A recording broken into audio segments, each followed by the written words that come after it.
I don't even know what is making me record this video. I haven't uploaded on my YouTube channel in about a year.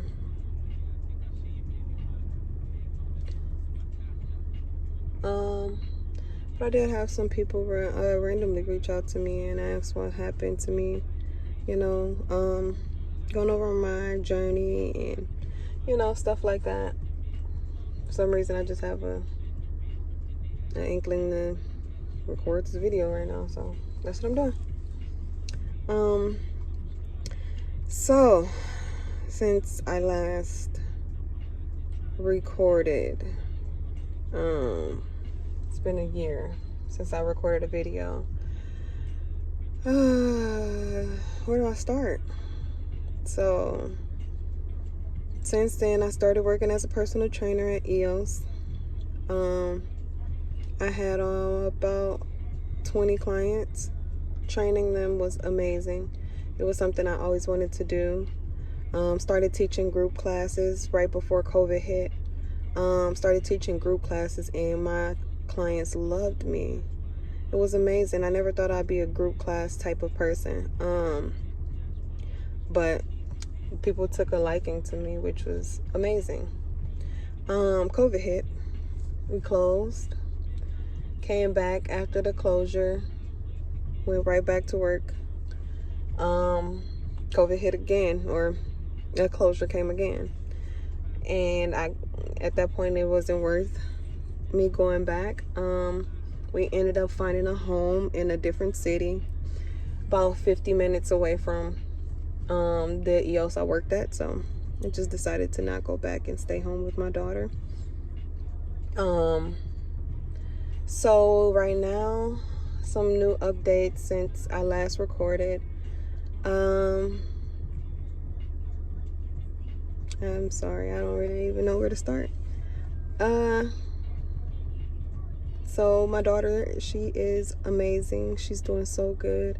She's talking and saying words. She is potty trained. I'm so proud of her. My daughter amazes me every day. I don't know how, she's gonna be 2 in June. I don't know how other almost 2-year-olds are, because I never really, had kids or was around kids, but she just seems so smart to me. She amazes me every day. We are building a house. Update number 2. It's a crazy journey. It really is. Buying a house is just hard, but we worked so hard to get to this point to finally be accepted to buy a home. Yeah, if anybody have ever had credit challenges, then you know how hard that is to buy a house once you ruin your credit and trying to rebuild. But we worked so hard to get to where we are finally credit worthy to buy a house, and like actually good to buy a house, so I'm so proud of that. It took about a year to fix everything, but we finally did it, and we're on a home buying journey now as I speak.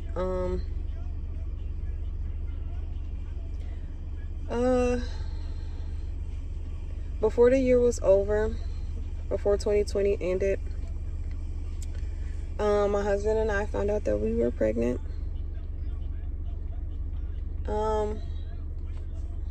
Yeah, that was probably one of the the best gifts that I gave my husband. I ended up giving it to him as a like Christmas present. And his reaction was hilarious. Because we kind of were working towards having a baby, kind of asked for it.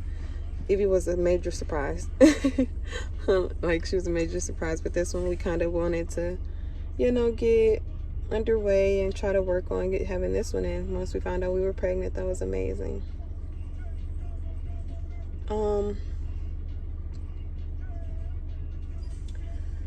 February 8th, I think today's the 14th.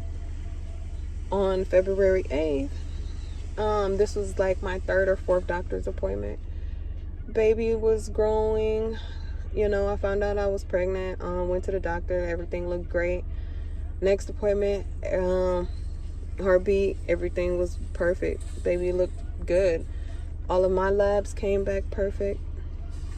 I was in good health, good shape, because obviously, you guys know I work out and do everything I can do. Just everything I wanted to get tested for just came back good. On February 8th, I went in to do testing, to do the NIPT test, which is where you find out if the baby has any chromosomal abnormalities. How do you say that word? Abnormalities, I believe. And then also you get to find out the gender of your baby. On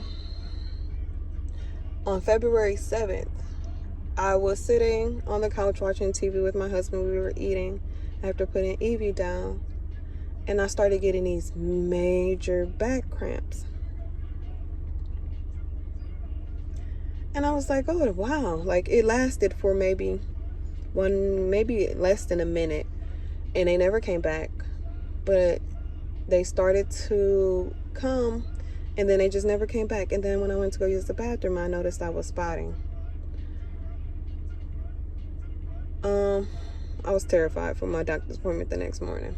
Went to the doctor, and everything that they were supposed to do for the testing, they didn't. They never got to.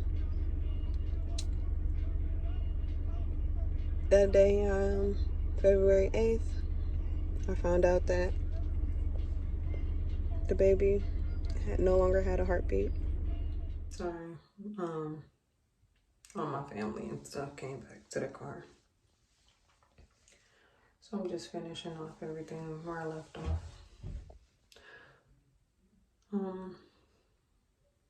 So February 8th, once I got to my doctor's appointment, it was supposed to be me going straight to ultrasound, them looking at the back of his neck, checking to see if it would have fluid on the back, and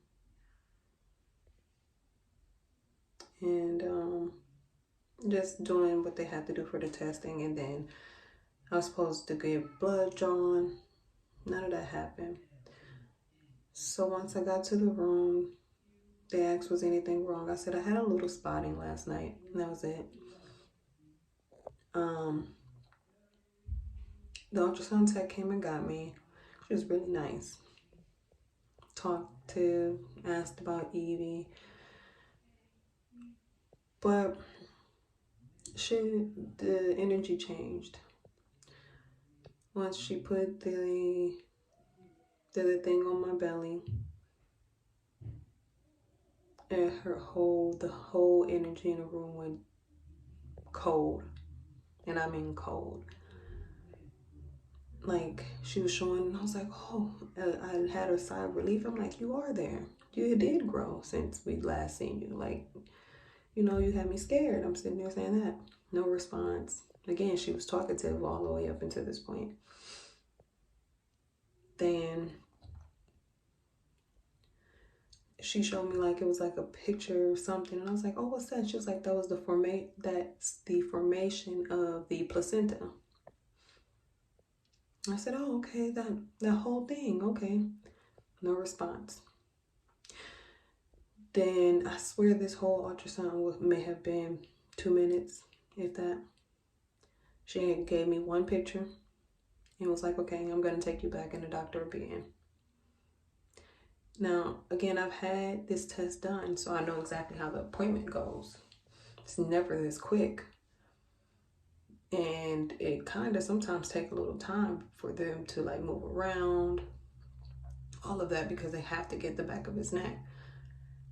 At that point, I knew something was wrong. So Evie, Warren, and I go back to the room, and I'm looking at the picture, and I'm like, something's wrong. And we were sitting there. It took about 15 minutes for the doctor to come in. And I'm like, something's wrong. Something's wrong. So my daughter got a little antsy, so I told Warren to take Evie to the car. And it shouldn't be long from here. Or if anything, sorry. Or if anything is different, I'll give you guys a call to come back in. My doctor comes in, and she's like, did the ultrasound tech tell you anything while you were in there? And I'm like, no. And I look dead in her face and I'm like, what's wrong?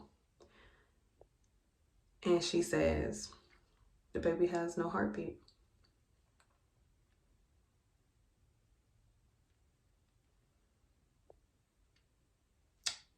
And I just remember sitting in that chair just bawling.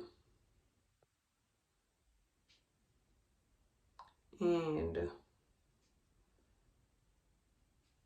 I was asking her, like, are you sure? Is our machine broke? And then I remember telling her, like, oh, I don't know how to tell my husband.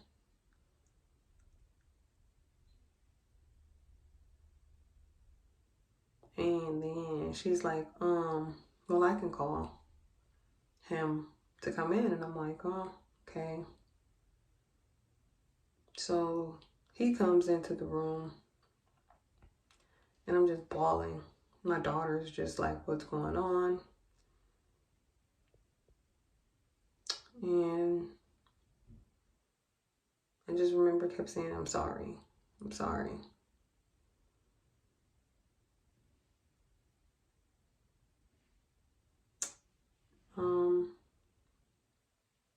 The ride home was just bawling.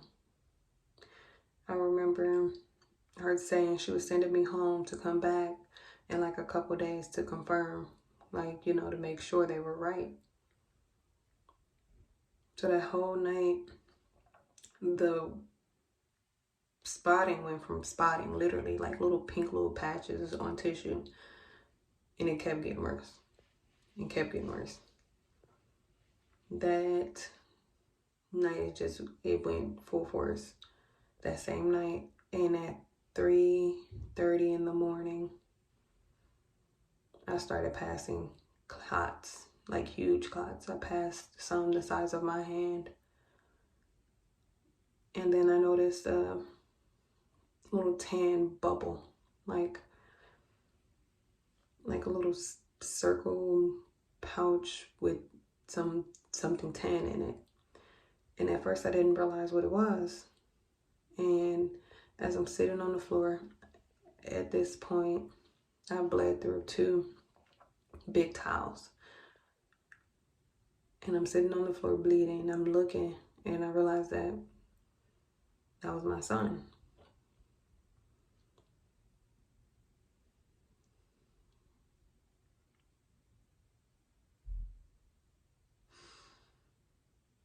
And I got to look at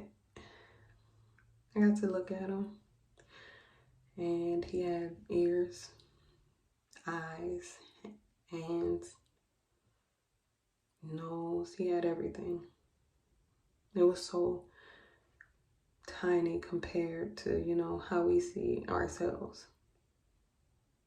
But my son had everything.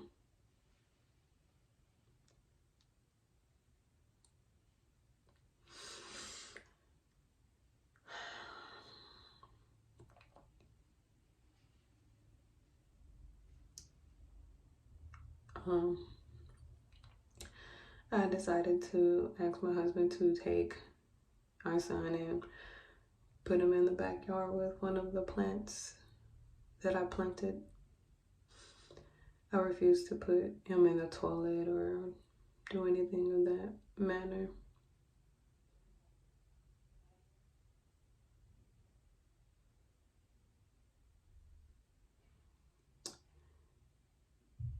That's probably the hardest day of my life.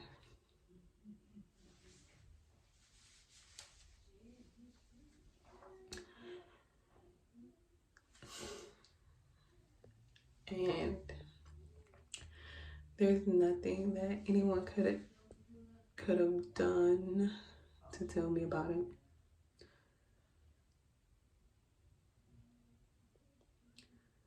Or to prepare me for it.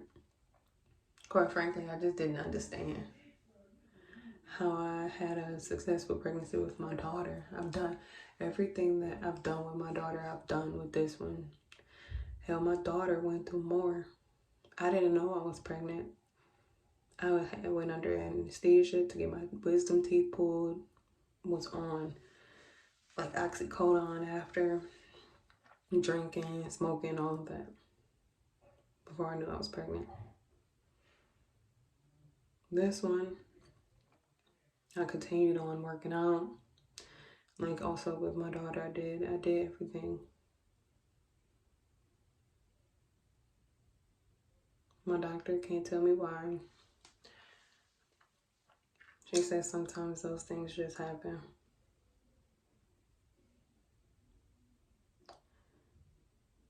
It's probably, like I said, the hardest thing I've ever dealt with in my life.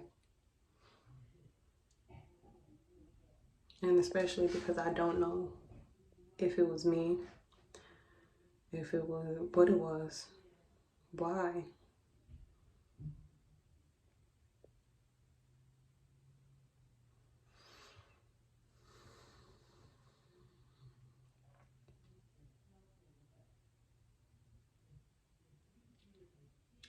Since then, it's been hard mentally.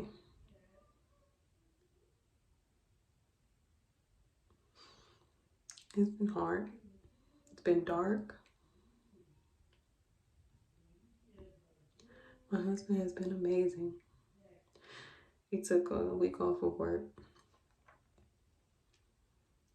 cooked, cleaned, took care of our daughter, made sure I was okay every single day.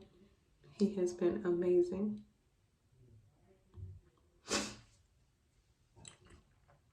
just been hard.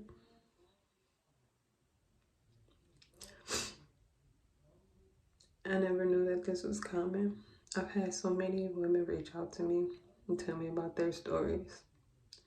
My doctor said that it's about 30% of women go through it. I just never would have thought it would have been me. And that's what she said. You never know. You never think it could be you until it's you.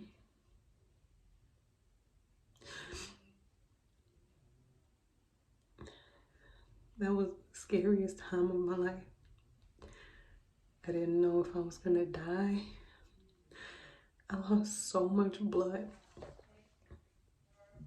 And the fact that I was just sent home to go through this, I didn't know when to go to the doctor.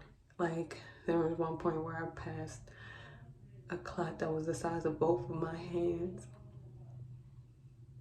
The blood just would not stop. It was to the point where I started getting dizzy.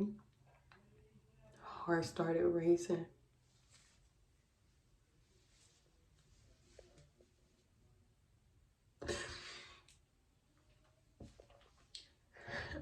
I just started doing things that I would to try to help my heart, to try to regain blood. Started eating spinach, drinking beet juice, took some B12, just things that I knew that it try to, reinforce what I've lost or replace rather what I lost. That was the scariest time of my life. And the scariest thing is that when I first started, and it first started happening, I honestly was okay with going.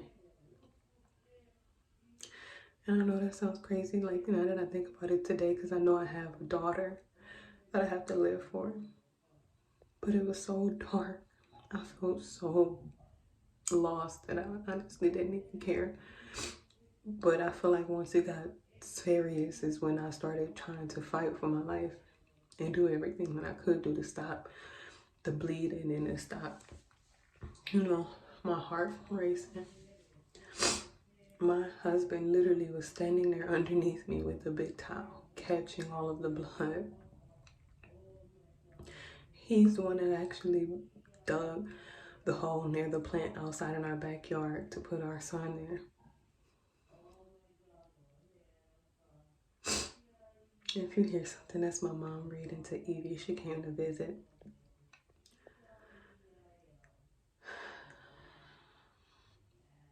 One day at a time is what I keep telling myself right now at this point. It's been about 5 days now. Or about maybe longer. It's Today's Sunday. Happy Monday.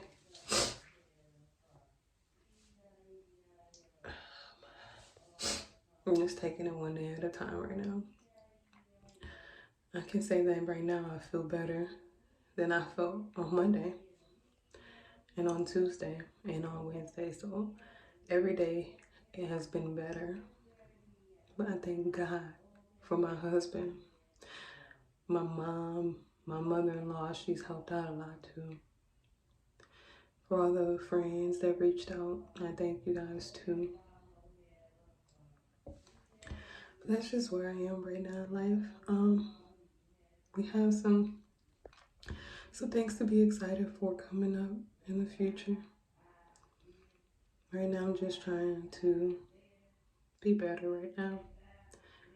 I'll probably check in with another update. I just wanted to finally get on here and talk.